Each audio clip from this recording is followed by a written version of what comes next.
Здравейте, приятели! Вероятно вече се чудите къде бях през последният месец и защо нямаш чак толкова редовен апплод в моят YouTube канал. Надявам се днешният клип да отговори на част от въпросите ви, тъй като тук съм подбрал кадри от няколко събития, на които аз бях поканен. А също така, ако ме последвате в социалните мрежи като Instagram и Facebook, за които ще има линк долу в описанието, ще получавате тази информация на момента.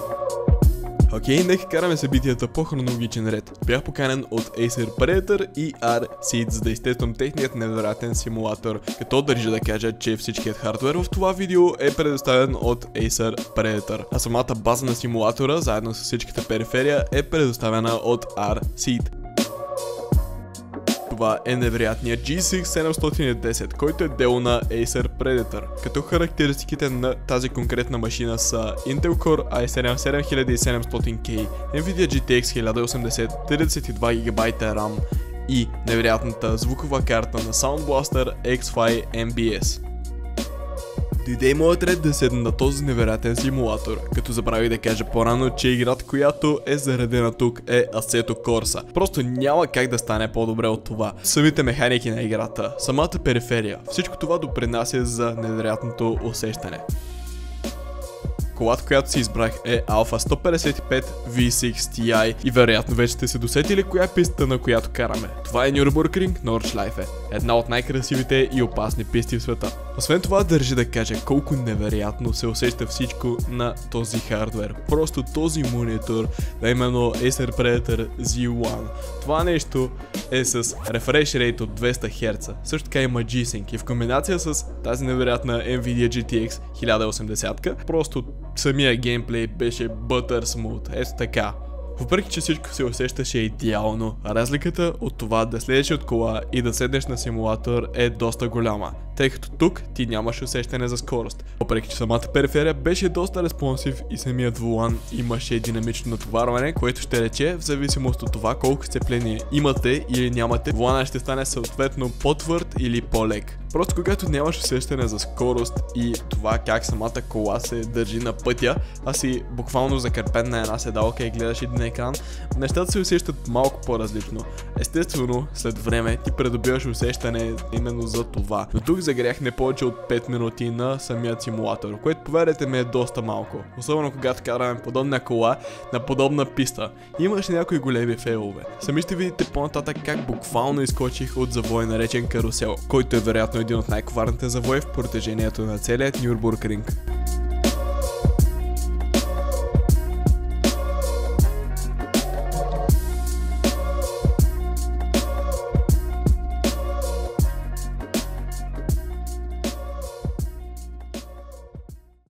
Докато аз загрявах, времето напредна и трябваше да поставим началото на втората обиколка, в която аз бях доста по-уверен в своите умения и владеех колата доста по-добре при доста по-високи скорости. Въпреки че отново имаше леки засечки, този път карах доста по-внимателно и успях да завърша обиколката си с време от 9 минути и 22 секунди, което за мен не е никак зле, защото на 10 юни 1993 година Никола Ларини с абсолютно същата кола Alfa Romeo 155 V6 Ti успява да поставя време от 8 минути и 47 секунди, като по този начин чупи рекордът поставен на тази писта. Просто на моменти тази кола се усещаше уникално. Имаше толкова много сцепление и това е благодарение на всички тези спойлери, сплитери и какво ли не. Но дори без всички тези аероапгрейди, тази кола има супер много механично сцепление, което ме задържа на пистите при такава скорост.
И сега сте на път да видите моят провал на карусел. Просто начинът, по който влязох в този завой, беше наистина трагичен. Сами ще видите за какво става въпрос. Но в крайна сметка не загубих чак толкова много инерция и продължих напред. Като в този случай ме спаси отсъствието на всякакви краш физики в Assetto Corsa. Но просто нямаше как да стана от този симулатор без да съм карал поне още една кола на различна писта. Затова си избрах това невероятно Ferrari 599 FXX от FXX програмата на Ferrari. За тези от вас, които не са запознати с FXX програмата на Ferrari, това е програма, по която вие може да си купите трак кола от Ferrari, само че в случая тя е изцяло за пистата. Вие не можете да изкарате на публичен път, включително и на Nürburgring Nordschleife, защото колкото и странно да ви звучи, Nürburgring се води като отворен публичен път. Има и още едно нещо, което на доста от вас може би ще им се стори странно. Вие не може да приберете вашата кола във ваш гараж, тъй като по тези коли има доста прототипни технологии, върху които Ferrari работят и е нужен екип от специалисти, които да ги поддържат. Писта, на която караме това чудовище, е Spa-Francorchamps, която се намира в Белгия и също е много красива и готина писта за каране. Но в крайна сметка тази кола се усеща, че по коренно различен начин. Просто звука, който издаваше този атмосферен V12 двигател с над 700 коня е невероятен. Просто това нещо крещи до над 9000 оборота и има невероятно сцепление. Благодарение на всички тези аероапгрейди. Колата, която аз карах, беше еволюционен варианта. Понеже няма как да покажа колата от third person, мога да ви покажа само снимки. Просто погледнете за какво става въпрос. Това нещо имаше тонове сцепление, просто е така. Това нещо правеше невероятни неща. Просто всички тези завои се взимаха на магия. А спирачките бяха totally next level. Просто докосвам съвсем леко педала и вече сме свалили 30-40 км в час. И бяха същевременно толкова прецизни.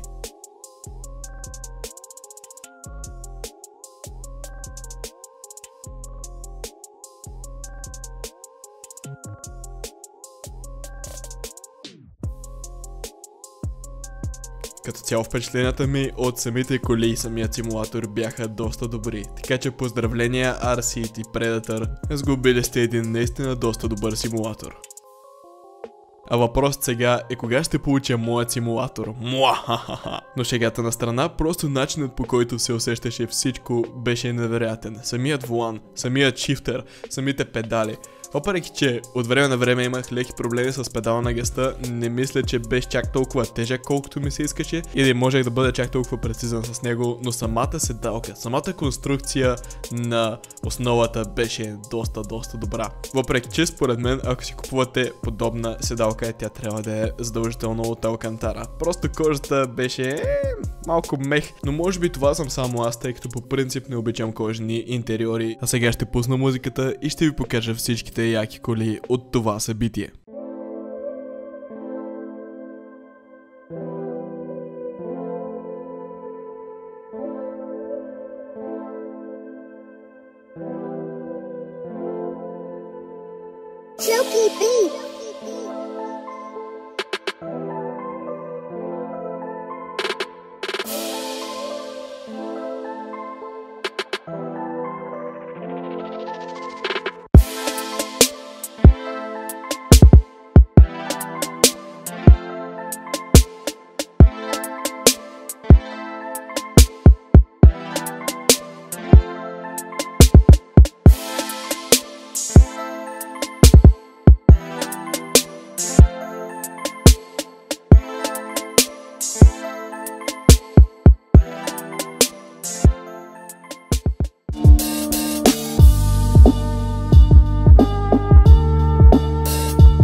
Това беше краткият и свръхнискокачествен синематик, който успях да изготвя, като се постарах да ви покажа всички яки коли, които бяха на това събитие. А сега продължаваме с следващата част, а именно тежките дрифни на следващото събитие, а именно OnFest.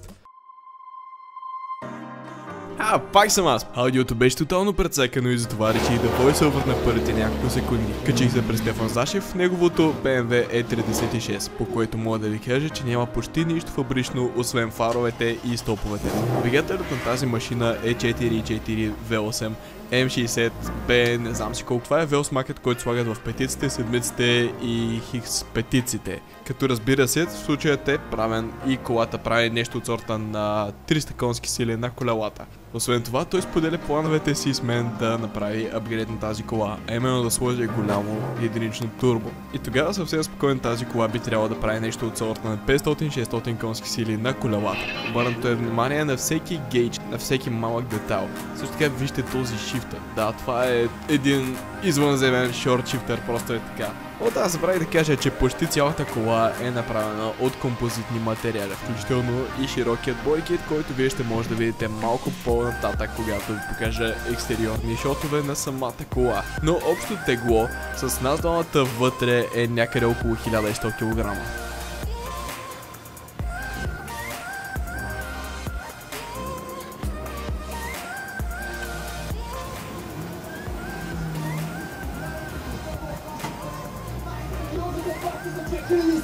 Година.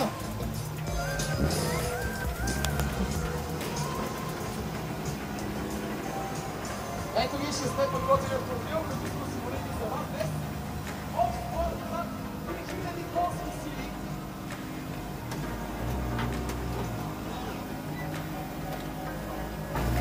И така, започваме с Ангел Каризанов.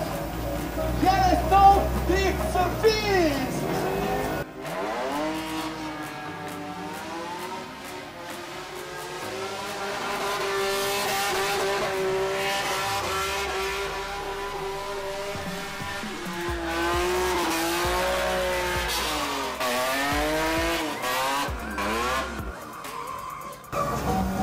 Генето е бив сноуборд състезател, участва в множество състезания, но след една конкурсия през 2010 година оставя сноуборда, уж все още кара като лук и се качва на своят автомобил. Първите разработени автомобил са направени от тренатури, оставят натък любов от Колокаро и до PlayStation заедно, а произведени за Ангел Каризанов. За вашето внимание, Ивайло Алексов!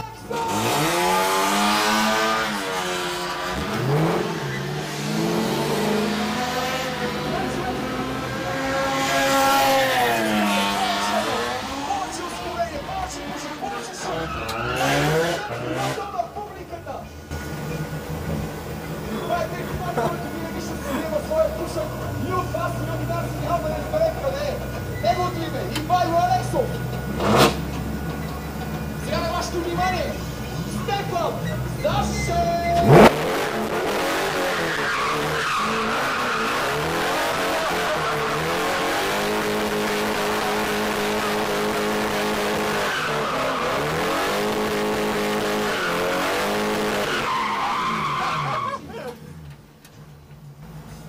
Природата му е прекъсвачът винаги 99% от случаите да го накара да бъде на макс и по този начин адреналина винаги е на 100%.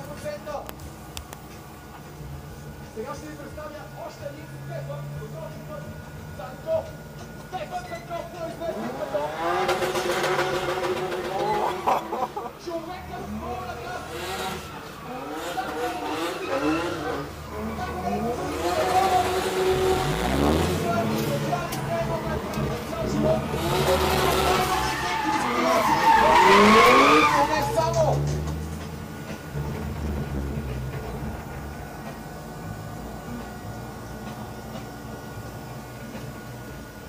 BMW с турбо М50 с преди 650 коня.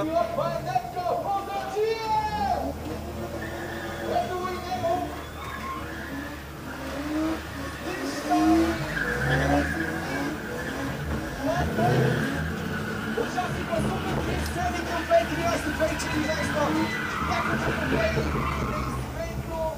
Почетната стълбичка.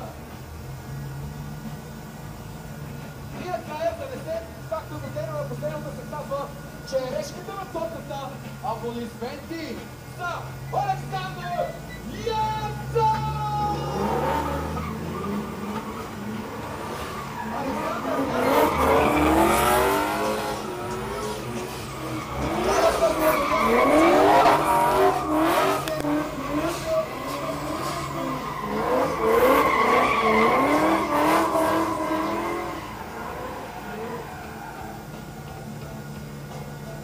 За него мога да говоря много. Европейски шампион от King of Europe 2013-2014. И още много години, още много шампионати. Общо взето, това са хората, които след малко ще направят шоуто, което всички ние очакваме.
Това ще бъде всичко от тази псевдовлоговица. Признавам, можеше да се справя 10 пъти по-добре с заснемането на този материал и да го направя по-скоро като влог. Но това ще стане следващият път. А до тогава не забравяйте да приплесквате лайк бутоните, да се абонирате и с вас ще се видим следващия път за още много скамазии. Чао!